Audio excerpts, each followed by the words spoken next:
শিক্ষার্থী নামক ছাত্রকে এবং ছাত্রীকে আমরা দেখতে পাচ্ছি এই নির্বাচন বানচাল করার জন্য ষড়যন্ত্রে লিপ্ত হয়েছে। আমরা দেখতে পেয়েছি ছাত্র সমাজের দাবির প্রেক্ষিতে তারা যখন নিজ উদ্যোগে এই নির্বাচন বন্ধ করতে পারছে না, তারা তখন হাইকোর্টের ঘাড়ে বন্দুক রেখে ডাকসু নির্বাচন বন্ধ করতে চায়।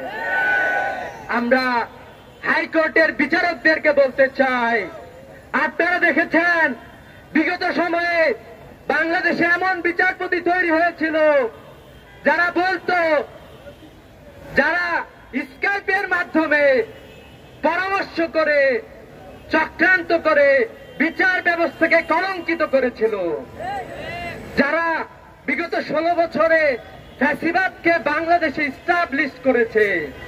আজকে আমরা দেখলাম যে আমাদের বন্ধু মহল তাদের উপরে বন্দুক রেখে তাদের সাথে সলা পরামর্শ করে ডাকসু নির্বাচন বন্ধ করতে চায়। আমরা আরো দেখতেছি আজকেই ঢাকা বিশ্ববিদ্যালয়ের পরিবেশ নষ্ট করার জন্য ছাত্রদল ক্যাম্পাসে বহিরাগতদের নিয়ে মিছিল করেছে। আমরা ইতিপূর্বে দেখেছি রোকে হলে ছাত্রদল ছাত্রীদের উপরে হামলা করেছে, শামসুন্নাহর হলে হামলা করেছে, বুয়েটে আমাদের বোন সনিকে হত্যা করেছে। আমরা দেখলাম প্রায় 44টার মতো ধর্ষণের খবর পত্র পত্রিকায় এসেছে। আরো অসংখ্য নারী ধর্ষণের শিকার হয়েছে। সবাই আদালতে যাইতে পারে নাই, সবাই মুখ খুলতে পারে নাই। আপনারা এখনো ক্ষমতার কাছাকাছি যান নাই। এখন থেকে যে ধর্ষণ শুরু করেছেন, বাংলাদেশের ছাত্র সমাজ আপনাদেরকে সেই আস্থা করে আপনাদেরকে নিক্ষিপ্ত করে ছাড়বে। আমরা শুনেছি বিশ্ববিদ্যালয়ের প্রশাসনের সাথে লন্ডন থেকে সম্পর্ক মেনটেন করা হচ্ছে।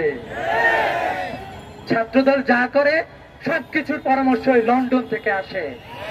আমরা দেখলাম প্রায় শতাধিক ছাত্রদলের নেতা আমাদের বোনদেরকে বিভিন্ন জায়গায় হেনস্থা করেছে, অনলাইনে ধর্ষণের মতো হুমকি দিয়েছে।